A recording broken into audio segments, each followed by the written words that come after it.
You're listening to Factual America. And Simon, I mean, I think that's what struck me for those of us sort of I was in high school when she hit it big in sort of the 80s. It feels like once you get to sort of What's Love Got to Do with It, that's kind of where almost for many of us in the public, that's where the narrative ended. But as your film captures, and as Jonathan was talking about, there's so much more to it. And things that, I mean, there are some things in this. You said you didn't know about the Buddhist element. I do vaguely remember that, but I don't remember her being a cabaret singer, and Yeah. struggling. That was amazing. 40-year-old single mom with 4 sons, no alimony, no child support, trying to make ends meet. That's amazing.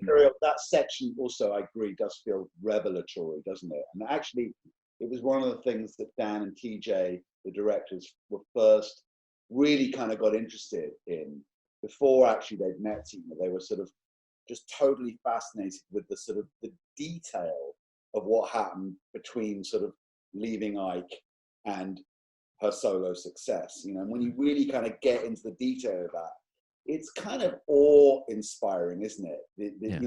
She had to start from scratch in such a sort of practical way, and sort of having had a real status in the music industry.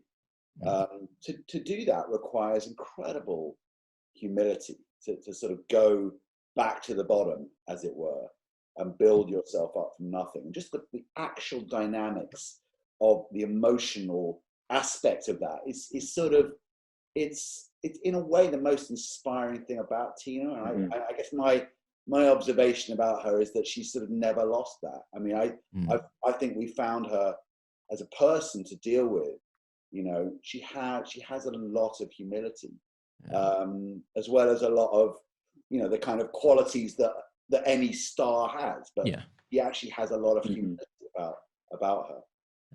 Yeah, because as you say, the humility, but yet being able to, even when she's, singing in some lounge, basically in San Francisco, knowing and not making a very good impression on her future manager, Roger Davies, at least in the first session, to have that vision to, I mean, most people would laugh at themselves if they came out with things like, I want to be filling football stadiums full of people and being the, leading woman of rock and roll, and I want to do this and that. And you're, as you say, nearly at the bottom. I mean, to know that you've got the talent and the ability to achieve that, and then to pursue it, it's quite amazing.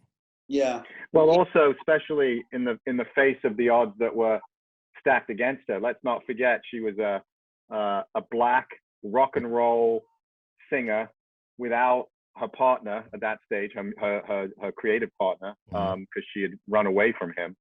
Not a young woman anymore. And I think the film does a great job of presenting the prejudices in the music industry and the higher echelons of the music industry at that time. Just put that on top of everything you just said in terms of, she probably shouldn't have succeeded on paper, but there is something about her, and certainly her relationship with Roger, which you mentioned, was key. I mean, Roger was key in helping Tina achieve her goal to be as big as the Rolling Stones. But at the time, it must have seemed like a kind of a crazy dream, based on the fact where she was and what she was going to be up against in the establishment. The other thing that I'm always struck by, when I watch the film is what an incredible trailblazer of a performer she was pre her solo success, with Ike, and that's in a way sort of, I guess, the other thing. It's not a revelation, but seeing the full trajectory of her career as a performer sort of laid out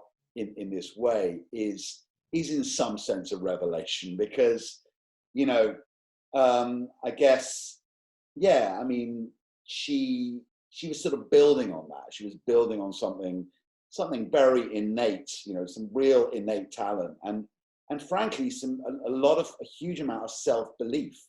And the fact that she was able to sort of have that self-belief and and maintain it after everything that happened to her is extraordinary. But she had it, she never lost it. And I guess she also had something else, which was the willingness to graft, the willingness to do the work, She clearly has and had extraordinary coping mechanism that others in her industry, who have crashed and burned, don't have. And I think, there's something very grounded about Tina that comes through when you look at her life in the totality.